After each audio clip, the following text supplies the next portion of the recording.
Okay, so let's get right into it. This 79th group situation, it's a big one, and it's all over the news these days. Arrests, fraud investigations. It's a real mess for anyone who invested with them. So we're gonna break it down, figure out what happened, and try to make sense of it all for you. Yeah, it's a worrying situation for sure. Potentially very large scale fraud, and the fact that 79th Group was pushing these things called loan notes. Well, we'll get into that, but they've become a bit of a tool for, well, let's just say some financial trickery, shall we? Right. And if you're listening to this thinking, wait, loan notes, what are those? Don't worry, we'll explain everything. But first, let's paint a picture of this 79th Group. They presented themselves as this diversified asset management company involved in everything, real estate, aviation, you name it. They had this whole family-run image led by David Webster and his sons Jake and Curtis, along with their CEO, Natalie Bellis. And a family business image, that can be very powerful. It creates a sense of trust stability, especially for people who might not be, super experienced investors. Exactly. But now that image is really starting to crumble as this investigation unfolds. And one of the key things here is how 79th Group was using these loan notes. Our sources at Insolvency Law, they've actually had 79th Group on their radar for years because of concerns about their business practices. Well, you see, loan notes aren't inherently bad in themselves. They're basically a type of debt that a company uses to raise capital. Think of it like a fancy IOU. But the problem is they're not as tightly regulated as other types of investments, which makes them, well, let's just say ripe for misuse. So someone could end up buying a loan note thinking it's a safe and secure investment when it's actually anything but. Exactly. And that's how some companies can structure these loan notes in ways that are, well, incredibly misleading. They might promise these huge returns, way too high, or just hide the real risks. It's a bit like selling a used car without mentioning the engine's about to fall out. And it seems like that lack of transparency was a recurring theme with 79th Group. One of the biggest red flags was that there were no audited accounts from any of their companies. You'd think a company handling millions of pounds of investor money would want to show their financial health, right? You would think so.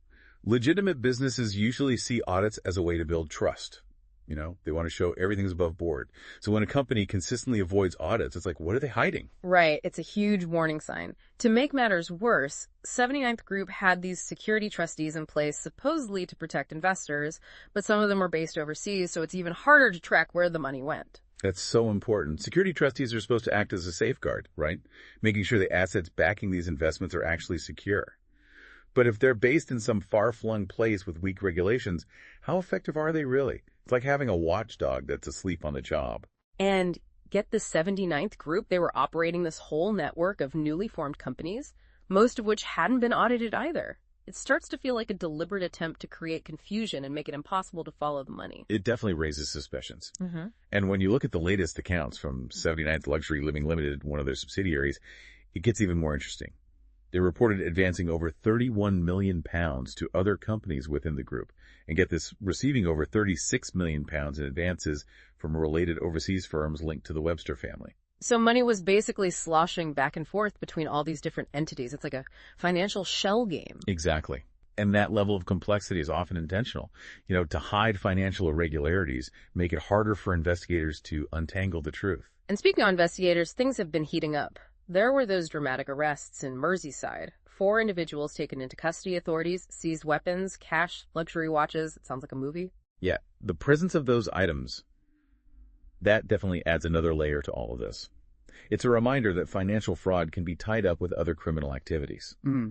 And while those arrested have been released on bail pending further investigation, the fact that these raids happened, it speaks volumes about how serious these allegations are. Absolutely. And 79th Group issued a statement denying any wrongdoing, but honestly, it's full of holes. Mm-hmm. They mentioned forensic accountants, legal advisors, but no names. They try to downplay the arrests, the seized assets. It's just so carefully worded, lacking any real transparency. Yeah, it's a classic denial, trying to control the narrative without actually addressing anything head on. Yeah. And they claim to be committed to servicing their clients. But what does that even mean at this point? Investors are in limbo, waiting to see what happens to their money. It's a really worrying situation for anyone who invested with 79th Group. And that brings us to a crucial point. If you're listening and you're one of those investors, don't wait. Time is of the essence. Absolutely. Every minute counts in these situations. The sooner you act, the better your chances of minimizing any potential losses. Contact a specialist in financial recovery, like Insolvency Law. They can help you figure out your options and navigate this complex legal landscape. Right. They're the experts. And even if you weren't directly involved with 79th Group, this whole thing is a huge reminder to be careful with your investments. Do your research, ask tough questions, and if something feels off, trust your gut. Couldn't agree more. Yeah. The financial world can be a dangerous place. You got to be informed, protect yourself. This 79th Group situation, it's still developing, and there's so much more to unravel. But let's shift gears now and dig a little deeper into the role of the security trustees involved. They're a crucial part of these types of schemes, and understanding their involvement is key to grasping the bigger picture. Okay, so security trustees, what do they actually do, and why are they so important in this case with 79th Group? Let's break it down. You see, security trustees, they're supposed to be like the guardians of your money in these loan note arrangements. They're meant to hold security over assets so that if the company issuing those loan notes goes belly up, there's something there. So investors can at least try to recover some of their money. Think of them like the safety net in a circus act. Right. There to catch the performer if they fall. Right. But in the case of 79th Group, it sounds like that safety net might have had some pretty big holes in it. Exactly. Right. And that's where the alarm bells really start ringing.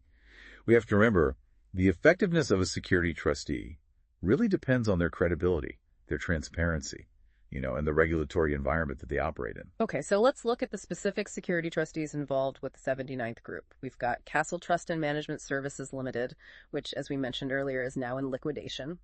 Not a good sign, right? It certainly doesn't inspire a lot of confidence, does it? When a security trustee goes into liquidation, it raises serious questions about their ability to, actually protect investor interests. It's like finding out the lifeguard at your pool doesn't know how to swim. Exactly. Then there's TNT Trustees Limited, which is based in Gibraltar. Now, Gibraltar is a British overseas territory, and they do have financial regulations in place. But you mentioned earlier that the level of oversight and enforcement in these offshore jurisdictions can vary quite a bit. So how does that impact the effectiveness of a security trustee like TNT? That's a great question. Mm-hmm. So while being regulated is definitely better than not being regulated, it's really important to look at the strength of those regulations and how well they're actually enforced. Some offshore jurisdictions might have, more relaxed rules or just not enough resources to really oversee what's going on financially. Right. It's like having a speed limit on a highway, but no one there to actually give out speeding tickets. So just because a security trustee is regulated, it doesn't mean they're going to be doing a good job protecting investors. That's right.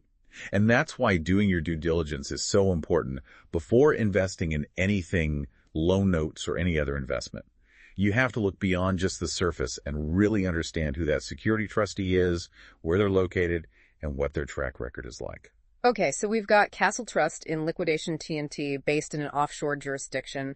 What about that third security trustee involved with the 79th Group, Blue Water Capital Limited? What's their deal? Well, Blue Water Capital is actually based in the UK, which might sound good at first. But here's the thing. They're unregulated. Unregulated. So no one's watching over what they're doing. Pretty much. Right. And that's a major concern because it means there's no external body holding them accountable, making sure they're following the rules. It's like having a referee at a football match who's making up their own rules as they go along. So we've got one security trustee that's gone bust, another one based in an offshore jurisdiction with potentially weaker regulations, and a third one that's completely unregulated. Not exactly a reassuring picture for anyone who invested with 79th Group. It's definitely not a good look. And it highlights the importance of understanding the risks of investing in loan notes, especially when you're dealing with companies with questionable practices and a lack of transparency. And that lack of transparency goes beyond just the security trustees. Remember how 79th Group had that whole web of new companies, most of which hadn't been audited either? It's like they were intentionally trying to make it really hard to figure out where the money was going. Absolutely. That kind of complexity can be very effective in hiding financial wrongdoings. Yeah. It's like trying to find one specific grain of sand on an entire beach. Yeah. The more complicated and layered it is, the harder it is to see what's really going on. And then you add in the fact that 79th Group was promising these super high returns on their loan notes. It all starts to look even more suspicious. It's like that old saying, if it sounds too good to be true, it probably is. Right. Well, there's a reason that's a cliche. High returns always come with higher risks. And when those risks aren't explained clearly or are intentionally hidden, it's a massive red flag. So what does all this mean for the people who actually invested in these loan notes from 79th Group? What can they do at this point? Well, like we said before, acting quickly is key. The sooner they take action, the better. Contacting a specialist in financial recovery like Insolvency Law is a crucial first step. They can help figure out what happened, explain the legal options, and help those investors explore the possibility of, getting their money back. Right, because it's not just about understanding what happened. It's about doing something to try and fix it. It's easy to get lost in all the financial jargon and details of this case. But really it comes down to this people trusted 79th Group with their savings based on promises and assurances. And those promises, well, it seems like they weren't kept. You got it. And while the investigation is still ongoing and we don't have all the answers yet, it's pretty clear there are serious concerns about 79th Group's behavior, the lack of audited accounts, those questionable security trustees, the whole network of interconnected companies. It all points to potential mismanagement, if not outright fraud. And that brings us to another group of players in all of this, the introducers. These are the people who are out there promoting those loan notes, connecting 79th Group with potential investors. What was their role, and how much responsibility do they bear?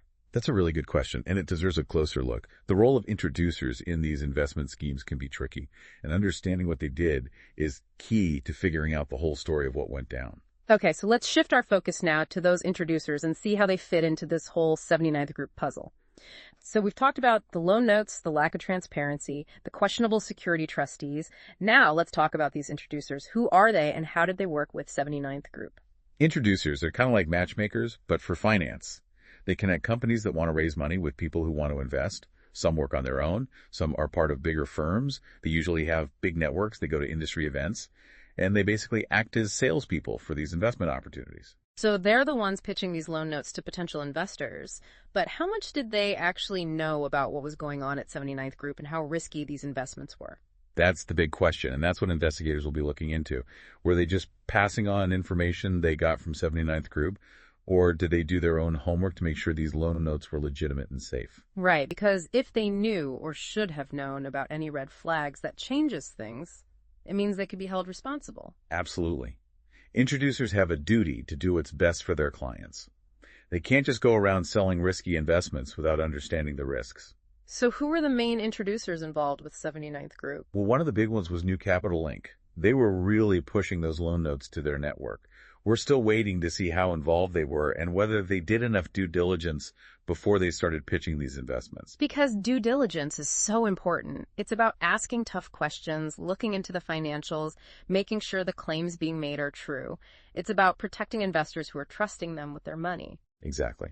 And then there's another one, Intelligent Distribution, run by Sonali Craddock and Mark Kidd. They were also promoting those loan notes from 79th Group. And get this, they've promoted similar high-risk, unregulated investments before, including stuff from a company called High Street Group, which has also had some problems. So this wasn't their first time dealing with risky investments. It makes you wonder what their motivations were. Were they just trying to earn commissions, or were they genuinely trying to find good investments for their clients? That's something only they know. But what's clear is that their involvement with 79th Group makes this whole situation even more complicated. And to make things even more suspicious, their website disappeared soon after the news about the 79th Group investigation broke. Now, maybe that's a coincidence, but it's definitely suspicious. It definitely makes it seem like someone's trying to hide something. It makes you wonder what else is going on that we don't know about yet. Right. And that's why these investigations are so important. They dig deeper, follow the money, and uncover the truth, no matter how messy it gets. So here we are. We've got 79th Group presenting themselves as this successful asset management firm offering loan notes with promises of huge returns. But behind the scenes, there were these unaudited companies, questionable security trustees, and introducers who maybe cared more about making money than about protecting their clients. And in the middle of all this are the investors, everyday people who trusted 79th Group with their savings, hoping to build a better financial future. And now they're facing uncertainty and the possibility of losing their money, wondering how it all went wrong. It's a reminder that the world of finance can be a dangerous place. But it's also a reminder that knowledge is power. By staying informed, asking questions, and getting expert advice, you can protect yourself and your money. Exactly. Don't let the 79th Group situation scare you away from investing. There are plenty of legitimate ethical investments out there. But you got to be careful, do your research, and don't be afraid to walk away if something doesn't feel right. Well said. And if you or someone you know has been affected by what happened with 79th Group, remember, you're not alone.